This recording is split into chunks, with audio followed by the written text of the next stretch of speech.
Welcome to the Billboard Mastery Podcast, where you will learn the correct way to identify, evaluate, negotiate, perform due diligence on, select the construction type, build, rent the ad space, and operate billboard signs.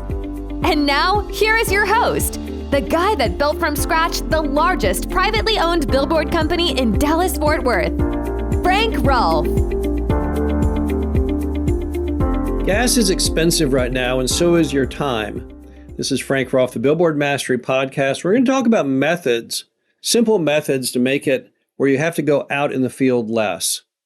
And we're going to break that into two different zones. One, obtaining the new billboard location, and the other is in operating the billboard effectively. So let's start off with finding a location to build a billboard.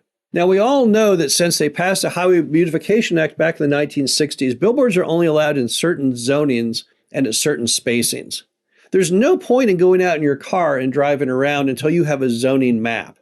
There's no point in driving around until you know what the laws are in that city between the spacing between signs and the zonings that they are allowed in. And let's add on top of that the other more minor items that can still derail a location, like radiuses from churches and schools and exit ramps and all of that stuff. So before you even think about turning on your engine and driving out to look for a billboard to build, I've got to know the laws. I've got to have a zoning map in my hand. I have to know the spacings.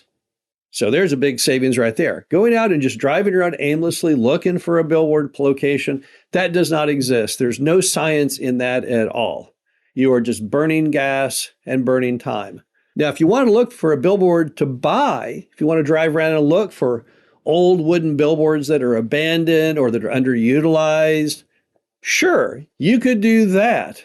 But as you drive around, you want to map out, you want to have a science to where you're even driving to begin with.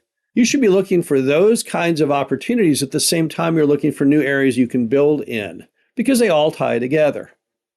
Start by getting all the laws of your state, because if you're not in the city limits, you fall into unincorporated property, which is controlled by your state.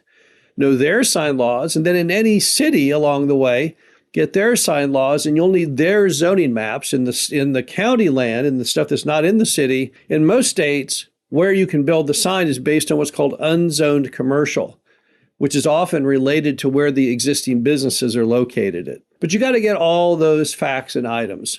And I would take those zoning maps and I would color code the legal zonings. You can't do that when you're out there in your car burning time. So let's map out, okay, in this city, these are the zones that allow for billboard construction. Have those all highlighted in some color. I prefer yellow. So you have all that done, ready to go. And that way when you're out there, you know what you're doing. As far as measuring the spacings, don't get out of your car and start walking around trying to measure. Do it off your odometer. We know there's 5,280 feet in a mile, so a tenth of a mile is 528 feet. Most spacings, thankfully, are built on 500-foot centers.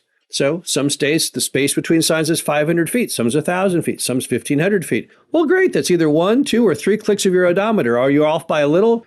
Sure you are. You're definitely off by a little. If you really could get the location nailed down, yes, you might take a roller wheel and then hand measure it. But initially, when you're looking in broad brush terms, you don't need to do that. That's just a complete waste of time.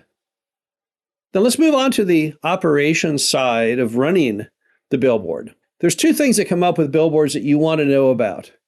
One is the condition of the sign after a big storm, and the other is whether your lights are turning on or off. Because billboards don't have a lot of moving pieces.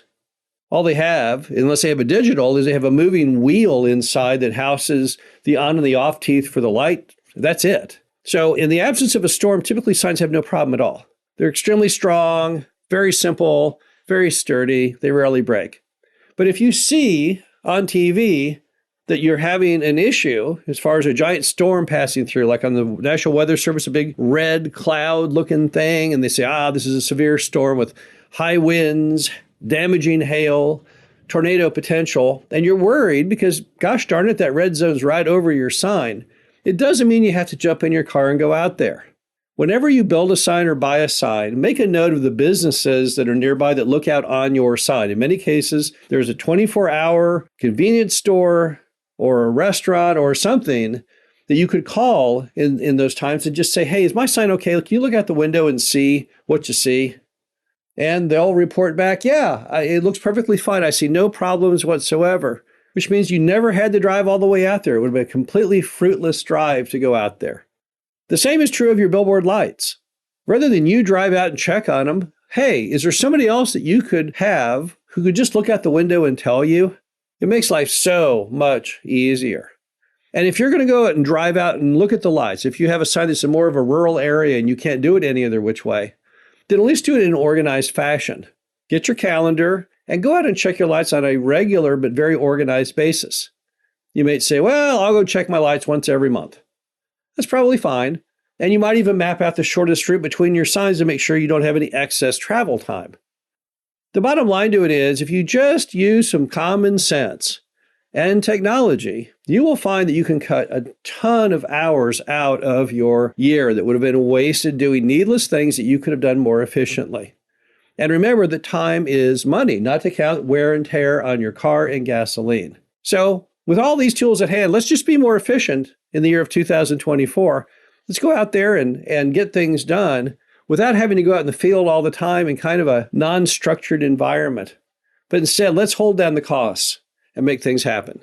This is Frank Roth, the Billboard Mastery Podcast. Hope you enjoyed this. Talk to you again soon. Thank you for listening to the Billboard Mastery Podcast. Be sure to visit us at www.billboardmastery.com, where you can find past episodes of this show, plus an array of information to help you successfully build, buy, and operate billboard signs.